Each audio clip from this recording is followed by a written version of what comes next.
ಪ್ರೀತಿಯ ವೀಕ್ಷಕರಿಗೆ ಶಂಕರಾನಂದ ಟಿವಿಗೆ ಸ್ವಾಗತ ಸುಸ್ವಾಗತ. ಇವತ್ತಿನ ವಿಡಿಯೋನಲ್ಲಿ ಗುರುಬಲ 2026 ಗುರು ಸ್ಥಾನದ ಪರಿವರ್ತನೆಯಿಂದಾಗಿ ಸಿಗ್ತಾ ಇರತಕ್ಕಂತಹ ಫಲಾನುಫಲಗಳೇನು ಅನ್ನುವಂತಹ ಮಾಹಿತಿಯನ್ನ ತಿಳ್ಕೊಳ್ಳೋಣ. ಅದಕ್ಕಿಂತ ಮುಂಚಿತವಾಗಿ ಯಾರಾದ್ರೂ ಶಂಕರಾನಂದ ಟಿವಿ ಯೂಟ್ಯೂಬ್ ವಾಹಿನಿಯನ್ನ ಸಬ್ಸ್ಕ್ರೈಬ್ ಮಾಡ್ಕೊಂಡಿಲ್ಲ ಅಂದ್ರೆ ಸಬ್ಸ್ಕ್ರೈಬ್ ಮಾಡ್ಕೊಳ್ಳಿ. ಅದೇ ರೀತಿಯಾಗಿ ಇನ್ಸ್ಟಾಗ್ರಾಮ್ ಪೇಜ್, ಫೇಸ್ಬುಕ್ ಪೇಜ್ ಅನ್ನ ಫಾಲೋ ಮಾಡ್ತಾ ಇಲ್ಲ ಅಂದ್ರೆ ಫಾಲೋ ಮಾಡಿ. ಅದರಿಂದ ನೆಕ್ಸ್ಟ್ ಅಪ್ಲೋಡ್ ಮಾಡುವಂತಹ ವಿಡಿಯೋಗಳು ನಿಮಗೆ ನೋಟಿಫಿಕೇಶನ್ ಮುಖಾಂತರ ಬಂದು ತಲುಪತ್ತೆ. ಹೊಸ ಹೊಸ ಮಾಹಿತಿಗಳನ್ನ ತಿಳ್ಕೊಳ್ಳೋದಕ್ಕೆ ಸಾಧ್ಯವಾಗುತ್ತೆ. ಕಷ್ಟಪಟ್ಟು ಒಂದ್ ಸೈಟ್ ಅನ್ನ ಕೊಂಡ್ಕೊಂಡಿದ್ದಾಯ್ತು. ಈಗ ಜಾಗದಲ್ಲಿ ಮನೆ ಕಟ್ಟಿಸ್ಬೇಕು, ಪಾಯ ಯಾರ ಕಡೆಯಿಂದ ಹಾಕಿಸ್ಬೇಕು, ಬೇಕಾದ ಕಲ್ಲುಗಳಾಗಿರ್ಲಿ, ಕಬ್ಬಣ ಆಗಿರ್ಲಿ, ಮರಳು, ಜಲ್ಲಿಕಲ್ಲು, ಅದೇ ರೀತಿಯಾಗಿ ಮನೆಗೆ ಬೇಕಾಗಿರುವಂತಹ ಇಟ್ಟಿಗೆ, ಸಿಮೆಂಟು ಎಲ್ಲಿಂದನಪ್ಪ ತರಿಸ್ಬೇಕು, ಯಾರ ಕಡೆಯಿಂದ ಕೊಂಡ್ಕೊಳ್ಬೇಕು ಅಂತ ಯೋಚನೆ ಮಾಡ್ತಾ ಇದ್ದೀರಾ? ಇದರೆಲ್ಲದರ ಜೊತೆಗೆ ವಾಸ್ತು ಅನ್ನುವಂಥದ್ದು ಮನೆಗೆ ಬಹಳ ಮುಖ್ಯ.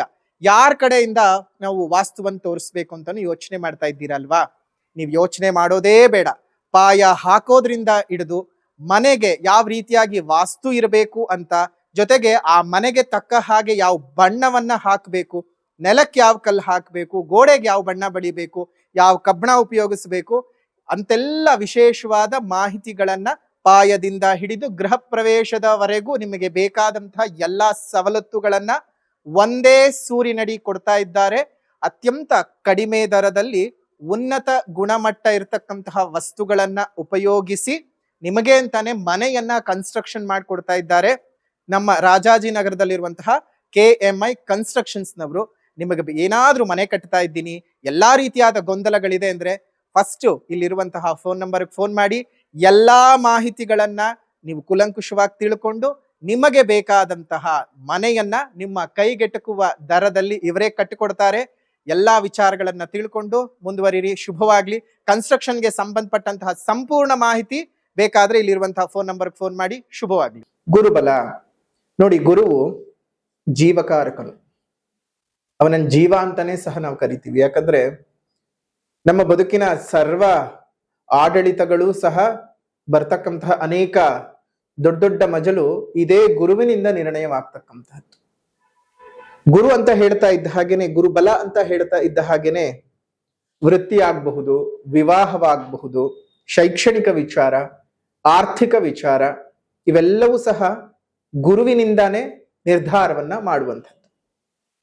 ಯಾರಿಗೆ ಜಾತಕದಲ್ಲಿ ಗುರು ಚೆನ್ನಾಗಿರೋದಿಲ್ಲ ಅವರಿಗೆ ಮದುವೆಗೆ ಅಡೆತಡೆಗಳು, ಮದುವೆ ಆಗಿದ್ರೆ ಅದರಲ್ಲೇನೋ ಒಂದಷ್ಟು ತೊಂದರೆ ತಾಪತ್ರಯಗಳು, ನೀವು ಶೈಕ್ಷಣಿಕವಾಗಿ ಮೇಲ್ ಬರೋದಕ್ಕೆ ಸಾಧ್ಯವಾಗ್ತಾ ಇರೋದಿಲ್ಲ, ಕೆಲಸ ಕಾರ್ಯಗಳು ತುಂಬಾ ಹಾಳಾಗ್ತಾ ಇರುತ್ತೆ, ಕೆಲಸಗಳೇ ಸಿಗದೆ ತುಂಬಾ ಜನ ಪರಿಪಾಟ್ಲನ್ನ ಪಡ್ತಾ ಇರ್ತೀರ, ವ್ಯಾಪಾರ ವ್ಯವಹಾರಗಳು, ವೃತ್ತಿಗಳು ನಿಮ್ಮ ಕೈ ಹಿಡಿತಾ ಇರೋದಿಲ್ಲ. ಅದಕ್ಕೆ ಪ್ರತಿ ವರ್ಷವೂ ಯುಗಾದಿ ಹೊಸ ವರ್ಷ ಆದ ನಂತರದಲ್ಲಿ ಪಂಚಾಂಗ ಶ್ರವಣವನ್ನು ಮಾಡೋದಕ್ಕೋಸ್ಕರವಾಗಿ ಇವತ್ತಿಗೂ ಹಳ್ಳಿಗಳ ಕಡೆ ಜನಗಳು ಸ್ವಾಮಿ ಗುರು ಚೆನ್ನಾಗಿದ್ಯಾ, ಶನಿ ಇದೆಯಾ ನಮ್ಗೆ ಅಂತ ಕೇಳ್ತಾರೆ. ಅಂದ್ರೆ ಗುರು ಚೆನ್ನಾಗಿದ್ದಾನ, ಶನಿ ಚೆನ್ನಾಗಿದ್ದಾನ, ನಮ್ಗೆ ಈ ವರ್ಷ ಚೆನ್ನಾಗಿ ಏನಾದ್ರೂ ಆಗತ್ತಾ ಅನ್ನುವಂಥ ಮಾತು. ಅಂತಹ ಸಂದರ್ಭದೊಳಗಡೆ ಈ ಗುರು ಚೆನ್ನಾಗಿದ್ದಾಗ ನಮ್ಮ ಜೀವನದಲ್ಲಿ ಸರ್ವತ್ರ ಅಭಿವೃದ್ಧಿ ಆಗ್ತಾ ಇರುವಂಥದ್ದು, ತುಂಬಾ ಚೆನ್ನಾಗಿರುವಂತಹ ಅಭಿವೃದ್ಧಿಯನ್ನ ನಾವು ನೋಡ್ತೇವೆ. ಈ ಒಂದು ಸರ್ವ ಕಾರ್ಯಗಳಲ್ಲೂ ಯಶಸ್ಸು, ನಮ್ಮ ಜೀವನ ಚೆನ್ನಾಗಾಗ್ತಕ್ಕಂಥದ್ದು, ನಮ್ಮ ಬದುಕಿನಲ್ಲಿ ಇರ್ತಕ್ಕಂತಹ ಎಲ್ಲ ತಾಪತ್ರಯಗಳನ್ನೂ ಸಹ ಹೋಗಲಾಡಿಸಿಕೊಳ್ತಕ್ಕಂತಹದ್ದು ಇರುವಂತಹದ್ದು ಗುರುವಿನ ಶಕ್ತಿಯಿಂದಾಗಿ. ಆ ಗುರು ಪ್ರತಿ ವರ್ಷವೂ ತನ್ನ ಸ್ಥಾನವನ್ನ ಬದಲಾವಣೆ ಮಾಡ್ತಾ ಹೋಗ್ತಾನೆ. ಹಾಗೆ 2026 ಕ್ಯಾಲೆಂಡರ್ನ ವರ್ಷ ಶ್ರೀ ಪರಾಭವನಾಮ ಸಂವತ್ಸರ, ನಮ್ಮ ಸನಾತನದ ಪಂಚಾಂಗ, ಇದರ ಆಧಾರದಲ್ಲಿ ನೋಡೋದಾಯ್ತು ಅಂತ ಹೇಳಿದ್ರೆ ಜೂನ್ 1ನೇ ತಾರೀಕಿನ ರಾತ್ರಿ, ಅಂದ್ರೆ ಜೂನ್ 2ನೇ ತಾರೀಕಿಗೆ ತನ್ನ ಸ್ಥಾನದ ಪರಿವರ್ತನೆಯಾಗಿ ಮಿಥುನ ರಾಶಿಯಿಂದ ಕರ್ಕಾಟಕ ರಾಶಿಗೆ ಪ್ರವೇಶ ಮಾಡ್ತಾ ಇದ್ದಾನೆ. ಮಿಥುನ ರಾಶಿಯಿಂದ ಕರ್ಕಾಟಕ ರಾಶಿಗೆ ಪ್ರವೇಶ ಮಾಡುವಂತದ್ದೇನಿದೆಯಲ್ಲ, ಇದು 12 ವರ್ಷಗಳಿಗೆ ಒಮ್ಮೆ ನಡೆಯುವಂತಹ ಮಹಾನ್ ಸುಯೋಗ. ಗುರು 1 ವರ್ಷ 1 ರಾಶಿನಲ್ಲಿ ಇರ್ತಾನೆ. ಸೊ ಹಾಗಾಗಿ 1 ರಾಶಿಯಿಂದ 1 ರಾಶಿಗೆ ಬರ್ಬೇಕು ಅಂತ ಹೇಳಿದ್ರೆ 12 ವರ್ಷಗಳು ಬೇಕೇ ಬೇಕು. ಅದ್ರಲ್ಲಿ ಯಾವುದೇ ಅತಿಶಯೋಕ್ತಿ ಇಲ್ಲ. ಆದ್ರೆ ಇದೇ ಗುರು ತನ್ನ ಸ್ಥಾನದ ಪರಿವರ್ತನೆಯನ್ನ ಮಾಡಬೇಕಾದಾಗ ಪುಷ್ಕರ ಉಂಟಾಗ್ತದೆ. 12 ವರ್ಷಗಳಿಗೆ ಒಮ್ಮೆ ಒಂದೊಂದು ನದಿಯು ಪುಷ್ಕರವಾಗ್ತದೆ. ಅದನ್ನ ಪುಷ್ಕರ ಸ್ನಾನ ಮಾಡೋದಕ್ಕಂತಾನೆ ಉಪಯೋಗಿಸ್ಕೊಳ್ತೀವಿ.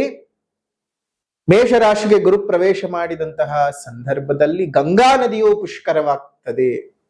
ಈಗ ಮಿಥುನ ರಾಶಿಯನ್ನ ಬಿಟ್ಟು ತನ್ನ ಉಚ್ಚ ಕ್ಷೇತ್ರವಾಗಿರ್ತಕ್ಕಂತಹ ಕರ್ಕಾಟಕ ರಾಶಿಗೆ ಗುರು ಪ್ರವೇಶ ಮಾಡ್ತಾ ಇದ್ದಾನೆ. ಇದು ಉಚ್ಚ ಸ್ಥಾನ ನೋಡಿ, ಬಹಳ ತುಂಬಾ ಒಳ್ಳೇದು. ಪ್ರತಿಯೊಂದು ಗ್ರಹಗಳಿಗೂ ಉಚ್ಚ ಸ್ಥಾನ ನೀಚ ಸ್ಥಾನ ಅಂದ್ರೆ ತಮ್ಮ ಪರಮೋಚ್ಚವಾಗಿರ್ತಕ್ಕಂತಹ ಬಲ ಮತ್ತು ತಮ್ಮ ಪರಮೋಚ್ಚವಾಗಿರ್ತಕ್ಕಂತಹ ಶಕ್ತಿಹೀನ ಸ್ಥಿತಿ ಎರಡೂ ಸಹ ಅನುಭವಿಸೋದಕ್ಕೆ ಗ್ರಹಗಳು ಇರ್ತವೆ. ಹಾಗೆ ಒಂದೊಂದು ಗ್ರಹಗಳಿಗೆ, ಉದಾಹರಣೆಗೆ ಮೇಷರಾಶಿಯಲ್ಲಿ ರವಿ ಉಚ್ಚನಾದ್ರೆ ಅದೇ ತುಲಾ ರಾಶಿಯಲ್ಲಿ ನೀಚನಾಗ್ತಾನೆ. ಶನಿ ಅದೇ ತುಲಾ ರಾಶಿಯಲ್ಲಿ ಉಚ್ಚನಾದ್ರೆ ಮೇಷರಾಶಿಯಲ್ಲಿ ನೀಚನಾಗ್ತಾನೆ. ಹಾಗೆ ಗುರು ಕರ್ಕಾಟಕ ರಾಶಿನಲ್ಲಿ ಉಚ್ಚ ಸ್ಥಾನಕ್ಕೆ ಹೋದ್ರೆ ಮಕರ ರಾಶಿಯಲ್ಲಿ ನೀಚ ಸ್ಥಾನಕ್ಕೆ ಬರ್ತಾನೆ. ಒಂದೊಂದೊಂದೊಂದೊಂದು ಗ್ರಹಗಳಿಗೂ ಒಂದೊಂದು ಸ್ಥಾನಗಳು ಉಚ್ಚ ಮತ್ತು ನೀಚ ಸ್ಥಾನಗಳು ಇದ್ದೇ ಇರುತ್ತವೆ.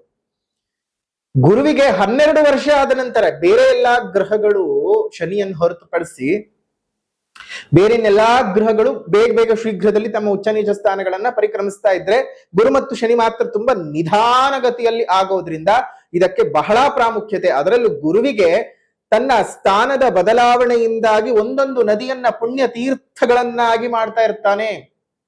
ಕೃಷ್ಣಾ ನದಿ ಆಗ್ಬಹುದು, ಭೀಮಾ ನದಿ ಆಗ್ಬಹುದು, ತುಂಗಭದ್ರ ಆಗ್ಬಹುದು, ಕಾವೇರಿ ಆಗ್ಬಹುದು, ಯಮುನಾ, ಸಿಂಧು, ಸರಸ್ವತಿ, ಗಂಗಾ, ನರ್ಮದಾ ಎಲ್ಲ 12 ಪವಿತ್ರವಾಗಿರತಕ್ಕಂತಹ ನದಿಗಳು ನಮ್ಮ ಭಾರತದಲ್ಲಿ ಏನ್ ಹರಿತಾ ಇದ್ದಾವೆ. ಹಾಗಂತ ಹೇಳಿ ಬೇರೆ ನದಿಗಳು ಪವಿತ್ರ ಅಲ್ಲ ಅಂತಲ್ಲ. ಪ್ರಮುಖವಾದ ನದಿಗಳು, ಪ್ರಮುಖವಾಗಿ ಎಲ್ಲರ ಒಂದು ಜೀವನಕ್ಕೂ ಜೀವನಾಡಿ ಜೀವಸೆಲೆಯಾಗಿರ್ತಕ್ಕಂತಹ ಗಂಗಾ, ತುಂಗಭದ್ರ, ನಮ್ಮ ಕೃಷ್ಣ, ಭೀಮ, ಅದೇ ರೀತಿಯಾಗಿ ನರ್ಮದಾ, ಸಿಂಧು, ಕಾವೇರಿ, ಸರಸ್ವತಿ ನದಿಗಳು, ಈ ಎಲ್ಲ ನದಿಗಳು ಪುಷ್ಕರವಾಗ್ತದೆ ಗುರುವಿನ ಸ್ಥಾನ ಬದಲಾವಣೆಯಿಂದಾಗಿ. ಹಾಗಾಗಿ ಪುಷ್ಕರ ಸ್ನಾನವಿದೆ ಎನ್ನುವಂಥದ್ದು ಬಹಳ ದೊಡ್ಡದು. ಪುಷ್ಕರ ಸ್ನಾನ ಮಾಡೋದಕ್ಕಂತಾನೆ ತುಂಬಾ ಜನ ಕಾಯ್ತಾ ಇರ್ತಾರೆ. ನೋಡಿ, ಇದನ್ನು ಒಮ್ಮೆ ನೀವು ಕಳ್ಕೊಂಡ್ರೆ ನಿಮಗಿನ್ನ 12 ವರ್ಷಗಳು ಬೇಕು ಯಮುನಾ ನದಿ ಪುಷ್ಕರವಾಗೋಕೆ. ನೀವು 12 ವರ್ಷಗಳ ನಂತರ ಮತ್ತೆ ಸ್ನಾನ ಮಾಡ್ಬೇಕಾಗ್ತದೆ. ಪುಷ್ಕರ ಸ್ನಾನ ಅಂತ ಹೇಳಿದ್ರೇನೆ ನಿಮ್ಮ ಜೀವನದಲ್ಲಿರ್ತಕ್ಕಂತಹ ಅನೇಕ ಪಾಪ ಕರ್ಮಗಳನ್ನ ಕಳ್ಕೊಳ್ಳೋದಕ್ಕೆ. ಬರೆದಿಟ್ಕೊಳ್ಳಿ, ಯಾರ ಜಾತಕದಲ್ಲಿ ಗುರು ಮತ್ತು ರಾಹುವು ಕರ್ಕಾಟಕ ರಾಶಿಯಲ್ಲಿ ಸೇರಿರ್ತಾನಲ್ಲ ಅಂತಹವರು ಯಮುನಾ ನದಿ ಪುಷ್ಕರದಲ್ಲಿ ಸ್ನಾನ ಮಾಡಬೇಕು. ಆ ಯಮುನಾ ನದಿ ಪುಷ್ಕರದಲ್ಲಿ ಸ್ನಾನ ಮಾಡೋದಕ್ಕೆ ಸಾಧ್ಯ ಆಗದೇ ಇದ್ರೆ ಈ ಬಾರಿ ಇನ್ನು 12 ವರ್ಷಗಳು ಕಾಯ್ಬೇಕು. ಇನ್ನೂ 12 ವರ್ಷಗಳು ಕಾಯ್ಬೇಕಾಗತ್ತೆ. ಮತ್ತೆ 13ನೇ ವರ್ಷಕ್ಕೆ ಬರುವಂಥದ್ದು. ಸೊ ಹಾಗಾಗಿ ಯೋಚನೆ ಮಾಡಿ ಆದಷ್ಟು ಬೇಗ ಇದೇ ಪುಷ್ಕರ ಸ್ನಾನ ಏನು ನಡೆಯುತ್ತೆ ಜೂನ್ 2ನೇ ತಾರೀಕಿನಿಂದ ನೀವು ಹೋಗಿ ಆದಷ್ಟು ಬೇಗ ಪುಷ್ಕರ ಸ್ನಾನನ ಮಾಡ್ಕೊಂಡು ಬರೋದಕ್ಕೆ ಪ್ರಯತ್ನ ಮಾಡಿ. ನಿಮ್ಮೆಲ್ಲರಿಗೂ ಸಹ ಒಳ್ಳೇದಾಗ್ಲಿ. ಎಷ್ಟೋ ಜನಕ್ಕೆ ಪಾಪ ಕಷ್ಟವಾಗ್ತಾ ಇರುತ್ತೆ, ಪುಷ್ಕರ ಸ್ನಾನಕ್ಕೆ ಹೋಗೋದಕ್ಕೆ ಸಾಧ್ಯವಾಗೋದಿಲ್ಲ, ತುಂಬಾ ದೂರ, ಅಯ್ಯೋ ಯಮುನಾ ನದಿಗೆ ಎಲ್ಲಪ್ಪ ನಾವು ಹೋಗೋದು ಅಂತ ಯೋಚನೆ ಮಾಡ್ತಾ ಇರ್ತೀರಾ. ಖಂಡಿತ ನೀವ್ ಯಾರು ಯೋಚನೆ ಮಾಡ್ಬೇಡಿ. ವಿಡಿಯೋನ ಕೊನೆವರೆಗೂ ನೋಡಿ, ಅದಕ್ಕೊಂದು ಸರಳವಾದ ಪರಿಹಾರವನ್ನ ನಾವೇ ಕೊಡ್ತೇವೆ. ಈಗ ಗುರುಬಲದ ವಿಚಾರಕ್ಕೆ ನಾವು ವಾಪಸ್ ಬರೋದಾಯ್ತು ಅಂತ ಹೇಳಿದ್ರೆ ನೋಡಿ, ಮೊದಲನೇದಾಗಿ ಎಲ್ಲಾ ಒಂದು ರಾಶಿಗಳನ್ನು ಲೆಕ್ಕಾಚಾರ ಮಾಡಿದಾಗ 12 ರಾಶಿಗಳಿಗೂ ಈ ವರ್ಷ ಕೆಲ ರಾಶಿಗಳು ಗುರುಬಲವನ್ನ ಕಳೆದುಕೊಳ್ತಾ ಇದ್ದೀರಿ, ಇನ್ನಷ್ಟು ಕೆಲವು ರಾಶಿಗಳು ಗುರುಬಲವನ್ನ ಪಡ್ಕೋತಾ ಇದ್ದೀರಾ. ಅಂಥದ್ರಲ್ಲಿ ಮೊದಲನೇದಾಗಿ ನೋಡೋದಾಯ್ತು ಅಂತ ಹೇಳಿದ್ರೆ ಮೇಷರಾಶಿನಲ್ಲಿ ಹುಟ್ಟಿರ್ತಕ್ಕಂಥವ್ರಿಗೆ ಗುರುವು 4ನೇ ಮನೆಗೆ ಸಂಚಾರ ಮಾಡ್ತಾ ಇದ್ದಾನೆ. ತೃತೀಯದಿಂದ 4ನೇ ಮನೆ ಸಂಚಾರ ಆಗೋದ್ರಿಂದ ಇದನ್ನು ಗುರುಬಲ ತಂದುಕೊಡ್ತಿದೆ ಅಂತ ಹೇಳಲಿಕ್ಕೆ ಸಾಧ್ಯವಿಲ್ಲ. ಆದ್ರೂನು ಗುರುವು ಉಚ್ಚ ಸ್ಥಾನದಲ್ಲಿರೋದ್ರಿಂದ ಒಂದಷ್ಟು ನಿಮ್ಗೆ ಒಳ್ಳೆಯದು ಮತ್ತು ಕೆಡುಕು ಮಧ್ಯಮ ಫಲಗಳನ್ನ ಕೊಡ್ತಾ ಇರ್ತಾನೆ. ಯಾವ್ಯಾವ ರೀತಿಯ ಮಧ್ಯಮ ಫಲಗಳನ್ನ ಕೊಡಬಹುದು ಅಂತ ಹೇಳಿದ್ರೆ, ನಿಮ್ಮ ಪಿತ್ರಾರ್ಜಿತ ಆಸ್ತಿಯ ವ್ಯಾಜ್ಯಗಳೇನಾದ್ರೂ ಇತ್ತು ಅಂದ್ರೆ ಅದು ಕ್ಲಿಯರ್ ಆಗ್ತಕ್ಕಂಥದ್ದು. ನಿಮ್ಮ ಹಳೆಯ ನಿಂತೋದಂತಹ ಕೆಲಸ ಕಾರ್ಯಗಳು ಸ್ವಲ್ಪ ಪುನರ್ಚೇತನಗೊಳ್ತದೆ. ಸಂಪೂರ್ಣವಾಗತ್ತೆ ಅಂತ ಹೇಳಕ್ಕಾಗದೇ ಇದ್ರು ಪುನರ್ಚೇತನ ಅನ್ನೋಗೊಳ್ಳುತ್ತೆ. ಮತ್ತು ನಿಮ್ಮ ತಾಯಿ ಮತ್ತು ತಾಯಿ ಸಮಾನರಿಂದ ಒಂದಷ್ಟು ಹಣಕಾಸಿನ ನೆರವುಗಳು ಬರ್ತಕ್ಕಂಥದ್ದು. ಮನಸ್ಸಿನಲ್ಲಿ ಒಂದಷ್ಟು ಸಂತೋಷ ಅನ್ನುವಂತಹದ್ದು ನಿಮಗೆ ಸಿಗತ್ತೆ. ಮತ್ತು ಒಂದಷ್ಟು ಸಂಬಂಧಿಕರು ನಿಮ್ಮ ಕೆಲಸ ಕಾರ್ಯಗಳಲ್ಲಿ ಅನುಕೂಲತೆಗಳನ್ನ ಸೃಷ್ಟಿ ಮಾಡಿ ಕೊಡ್ತಾರೆ. ಅದೇ ರೀತಿಯಾಗಿ ಆಧ್ಯಾತ್ಮದ ಕಡೆಗೆ ಒಲವು ಜಾಸ್ತಿ ಆಗ್ತಕ್ಕಂಥದ್ದು. ಕೆಲಸದ ಸ್ಥಳದಲ್ಲಿ ಒಂದಷ್ಟು ಯಶಸ್ಸು ನಿಮಗೆ ಬರ್ತಕ್ಕಂತಹದ್ದು. ಮತ್ತೆ ಏನಾದ್ರೂ ಹೊಸ ಕೆಲಸ ಮಾಡ್ಕೊಳ್ಳೋದಕ್ಕೆ ನಿಮ್ಗೆ ಆಲೋಚನೆಗಳು ಚೆನ್ನಾಗಿ ಬರ್ತಕ್ಕಂಥದ್ದು. ಆಗ್ತದೆ. ಮತ್ತು ಈ ಸಂದರ್ಭದಲ್ಲಿ ಏನಾದ್ರೂ ಭೂಮಿ ಖರೀದಿ ಮಾಡ್ಬೇಕು, ಕೃಷಿ ಭೂಮಿ ಆಗ್ಲಿ ಅಥವಾ ನಿವೇಶನಗಳಾಗ್ಲಿ ಫ್ಲಾಟ್ಗಳಾಗ್ಲಿ ಖರೀದಿ ಮಾಡ್ಬೇಕು ಅಂದ್ರೆ ಇದು ಒಳ್ಳೆ ಸಮಯ ಅಂತಾನೆ ಹೇಳ್ಬಹುದು. ಒಂದ್ಸಲ ನಿಮ್ಮ ಜನ್ಮ ಜಾತಕದಲ್ಲಿ ದಶಾಭುಕ್ತಿಗಳನ್ನ ನೋಡ್ಕೊಳ್ಳಿ. ಜೊತೆಗೆ ಗುರುವಿನ ದೃಷ್ಟಿ ನಿಮಗೆ ಗುರುಬಲ ಇಲ್ಲದೆ ಇದ್ದರೂ ಸಹ ನಿಮ್ಮ ರಾಶಿಯಿಂದ 10ನೇ ಮನೆಯ ಮೇಲೂ 8ನೇ ಮನೆಯ ಮೇಲೂ 12ನೇ ಮನೆಯ ಮೇಲೂ ದೃಷ್ಟಿಯನ್ನ ಉಚ್ಚ ಗುರು ಕೊಡ್ತಾ ಇದ್ದಾನೆ. ಹಾಗಾಗಿ ದೇಹದಲ್ಲಿ ಇದ್ದಂತಹ ಕೆಲವೊಂದು ಅಸೌಕರ್ಯದ ವಾತಾವರಣಗಳು, ಅನಾರೋಗ್ಯದ ವಾತಾವರಣಗಳು ಅದೆಲ್ಲವೂ ಸಹ ದೂರವಾಗ್ತದೆ. ಇನ್ನು 10ನೇ ಮನೆ ಮೇಲೆ ದೃಷ್ಟಿ ಬೇರೆ ಬಂದಿರೋದ್ರಿಂದ ಮೇಷರಾಶಿಯವರಿಗೆ ಕೆಲಸ ಕಾರ್ಯಗಳಲ್ಲಿದ್ದಂತಹ ಅಡೆತಡೆಗಳು ನಿವಾರಣೆ ಆಗತ್ತೆ, ಒಳ್ಳೆ ರೀತಿಯಾದಂತಹ ಬೆಳವಣಿಗೆಗಳು ನಿವಾರಣೆ ಆಗತ್ತೆ, ಒಳ್ಳೆ ರೀತಿಯಾಗಿರ್ತಕ್ಕಂತಹ ಒಂದು ವೃತ್ತಿಯ ಏಳಿಗೆ, ಕೆಲಸ ಇಲ್ಲದೆ ಇದ್ರೂ ಸಹ ಕೆಲಸ ಸಿಗದೆ ಒದ್ದಾಡ್ತಿದ್ದಂಥವ್ರಿಗೆ, ಕೆಲಸ ಇದ್ದು ಇಲ್ಲದೆ ಇರುವಂತಹ ರೀತಿನಲ್ಲಿ ಬದುಕ್ತಾ ಇದ್ದಂಥವ್ರಿಗೆಲ್ಲ ಕೆಲಸದ ರೀತಿನಲ್ಲಿ ಒಂದಷ್ಟು ಸಣ್ಣ ಪುಟ್ಟ ಏಳಿಗೆಗಳು ಕಂಡು ಬರ್ತಕ್ಕಂಥದ್ದು. ಜೊತೆಗೆ ಅಷ್ಟಮ ಸ್ಥಾನದ ಮೇಲೂ ಉಚ್ಚ ಗುರುವಿನ ದೃಷ್ಟಿ ಬೀಳ್ತಾ ಇರೋದ್ರಿಂದಾಗಿ ಆರೋಗ್ಯದಲ್ಲೂ ಬಹಳ ಸುಧಾರಣೆಯನ್ನ ಕಾಣುವ ಸಾಧ್ಯತೆಗಳು ಮೇಷರಾಶಿಯವರಿಗೆ ಇದೆ. ಇದೆಲ್ಲವೂ ಸಹ ತುಂಬಾ ಉನ್ನತವಾದ ಮಟ್ಟದಲ್ಲಿ ಅಲ್ಲದೆ ಇದ್ರೂ ಸ್ವಲ್ಪ ಮಟ್ಟದಲ್ಲಿ ಮಾತ್ರ ನಿಮ್ಗೆ ಅನುಕೂಲತೆಗಳನ್ನ ಕೊಡ್ತಾ ಇರ್ತಕ್ಕಂಥದ್ದು. ಸಂಪೂರ್ಣವಾದ ಗುರುಬಲ ಅಲ್ಲದೆ ಇದ್ರೂ 50% ಗುರುಬಲ ನಿಮಗೆ ಸಿಗತ್ತೆ. ಆದ್ರೆ ಈ ಸಂದರ್ಭದಲ್ಲಿ ವಿವಾಹ, ಉಪನಯನ, ನಾಮಕರಣ ಇಂತಹ ಕೆಲವೊಂದು ಶುಭ ಕಾರ್ಯಗಳನ್ನ ಮಾಡ್ಕೊಳ್ತಕ್ಕಂತಹದ್ದು ಸ್ವಲ್ಪ ಆಲೋಚನೆ ಮಾಡ್ಕೊಳ್ಳುವಂಥದ್ದು ಒಳ್ಳೇದು. ಯಾಕಂದ್ರೆ ಗುರುಬಲ ಬೇರೆ ಇಲ್ಲ, ಮುಹೂರ್ತಗಳು ಬೇರೆ ನಿಮಗ್ ಸಿಕ್ಕೋದಿಲ್ಲ. ಕೆಲವೊಮ್ಮೆ ಏನಾಗತ್ತೆ, ಅಯ್ಯೋ ಈಗಾಗ್ಲೇ ಸೆಟ್ ಮಾಡ್ಕೊಂಡ್ಬಿಟ್ಟಿದ್ದೀವಿ ಅಂತ ಹೇಳಿ ಮಾಡ್ಕೊಳ್ಳುವ ಸಾಧ್ಯತೆಗಳಿರುತ್ತವೆ. ಆ ತರಹದ್ದನ್ನು ಯಾರು ಮಾಡ್ಕೊಳ್ಳೋದಕ್ಕೆ ಹೋಗ್ಬೇಡಿ. ಒಂದ್ಸಲ ಜನ್ಮ ಜಾತಕದಲ್ಲಿ ಶುಭ ರೀತಿಯಾದಂತಹ ಗ್ರಹದ ದಶಾಭುಕ್ತಿಗಳು ನಡೀತಿದ್ರೆ ಮಾತ್ರ ಕೈ ಹಾಕಿ, ಇಲ್ಲ ಬೇಡ. ಸೊ ಗುರುಬಲ ಇಲ್ಲ ಅಂತ ಕೊರಗೋದು ಬೇಕಾಗಿಲ್ಲ. ನಿಮ್ಮೆಲ್ಲರ ಜೀವನದಲ್ಲಿ ಗುರುಬಲ ಅಭಿವೃದ್ಧಿಗೋಸ್ಕರವಾಗಿಯೇ ಗುರು ಮಹಾಯಾಗವನ್ನ ಮಾಡ್ತಾ ಇದ್ದೇವೆ. 31ನೇ ತಾರೀಕು 5ನೇ ತಿಂಗಳು 2026 ಶುಭ ಪೌರ್ಣಮಿಯ ದಿವಸ, ಅದರಲ್ಲೂ ಅಧಿಕ ಮಾಸದಲ್ಲಿ ಬಂದಿರುವಂತಹ ಪೌರ್ಣಮಿ. ಅದಾದ ಮರು ದಿವಸವೇ ವಿಶೇಷವಾಗಿ ಗುರುವಿನ ಸ್ಥಾನ ಬದಲಾವಣೆ ಆಗ್ತಾ ಇದೆ. ಜೊತೆಗೆ ಯಮುನಾ ನದಿಯು ಪುಷ್ಕರವಾಗ್ತಾ ಇದೆ.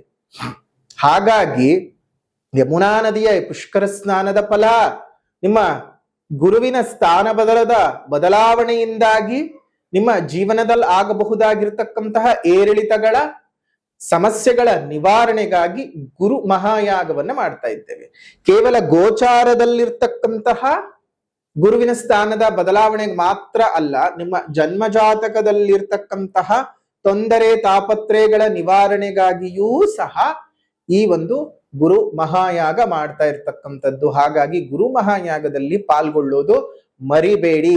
ಆನ್ಲೈನ್ ಬುಕ್ಕಿಂಗ್ ಮಾಡಿಕೊಂಡು ನೇರವಾಗಿ ಬನ್ನಿ. ಕೆಲವೊಬ್ರಿಗೆ ಬರೋಕ್ ಸಾಧ್ಯ ಆಗದೆ ಇದ್ರೆ ಪ್ರಸಾದವನ್ನ ನಿಮ್ಮ ಮನೆಗೆ ನಾವು ಕಳಿಸ್ಕೊಡ್ತೀವಿ. ಆನ್ಲೈನ್ ನಲ್ಲಿ ಯಾರು ಬುಕ್ ಮಾಡ್ಕೊಂಡಿರ್ತೀರ ಅವ್ರಿಗೆ ಆನ್ಲೈನ್ ನ ಮುಖಾಂತರವಾಗಿ ಅಂದ್ರೆ ಕೊರಿಯರ್ ಮುಖಾಂತರವಾಗಿಯೇ ನಾವು ಪ್ರಸಾದವನ್ನ ಕಳಿಸುವಂತಹ ವ್ಯವಸ್ಥೆಯನ್ನ ಮಾಡ್ತೇವೆ.